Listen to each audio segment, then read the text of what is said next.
In this segment, we're going to cover how to measure balls in from the boundary line. We know that at the end of the turn, any ball or balls that go out of bounds or land less than 9 inches from the boundary must be measured in 9 inches from the line and perpendicular to the line at the spot where they landed, and in the case of balls out of bounds, measured in at the spot where they were when more than halfway over the line.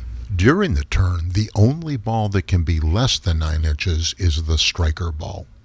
Sometimes balls will go out of bounds in the same spot, so we're going to talk about those situations as well.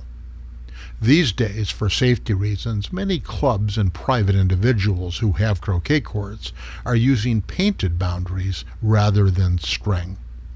We have found that string can be very dangerous with regard to tripping on it. In diagram 1, you see a horizontal white line. This is our boundary line. The extreme top portion of that line where the white meets the green is what we'll use to determine whether a ball is more than halfway over the boundary line. We simply call this the line in this segment. Diagram 2 shows a perpendicular 9-inch mallet head measuring from the line. Just for graphical presentation purposes, I have put a thin red line to indicate that 9-inch distance. This red line, of course, would not be present on a real croquet court. Diagram 3 shows blue ready to attempt to roquet yellow on the boundary line. Diagram 4 shows blue misses and lands out of bounds in the same space as yellow. This space sometimes referred to as the plane of yellow. Yellow owns this space and cannot be moved. This holds true for any ball that is 9 inches or greater from the line. When blue finishes in this area, the striker of blue has the option to measure blue up to and including 9 inches on either side of yellow. Please note that the boundary balls, that is a ball 9 inches from the boundary line, cannot be in contact with another boundary ball. There has to be a minimum of the tiniest of spaces between them. Diagram 5 shows blue measured in 9 inches from the line and 9 inches from yellow, while diagram 6 shows an option where blue is measured in on the other side, less than 9 inches from yellow. Diagram 7 shows yellow in the corner, what we call a corner ball, 9 inches from each boundary line.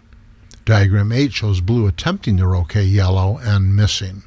Diagram 9 has blue measured in up to and including 9 inches from yellow, and diagram 10 shows an optional spot. Diagram 11 shows yellow is slightly out of the corner on just one boundary line. Diagram 12 shows blue missing yellow and unable to place itself in the corner. In this case, as shown in diagram 13, blue can be measured up to and including 9 inches from the right edge of yellow as though yellow was in the corner, or as in diagram 14, on the other side of yellow. Diagram 15 shows yellow out of the corner and red a little distance from it.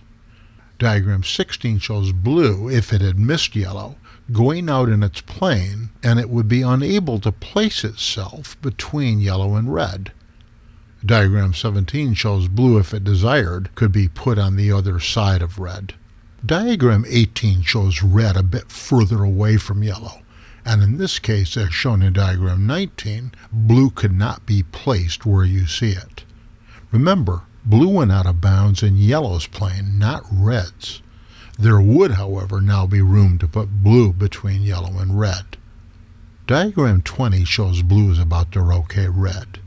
Blue does so, and in diagram 21, now must measure yellow in. Please note that red is slightly further in than 9 inches, and as a result owns its own space, meaning it can't be moved.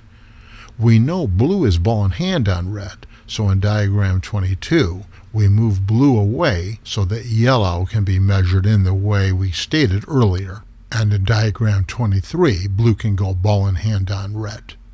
Diagram 24 shows blue ready to roquet yellow, but in diagram 25, yellow cannons red out of bounds, which ends the turn.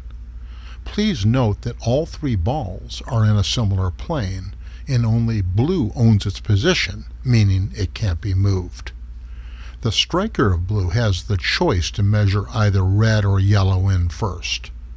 In diagram 26, blue's position isn't allowing a ball, yellow in this case, to be placed where you see it because yellow is less than 9 inches from the line.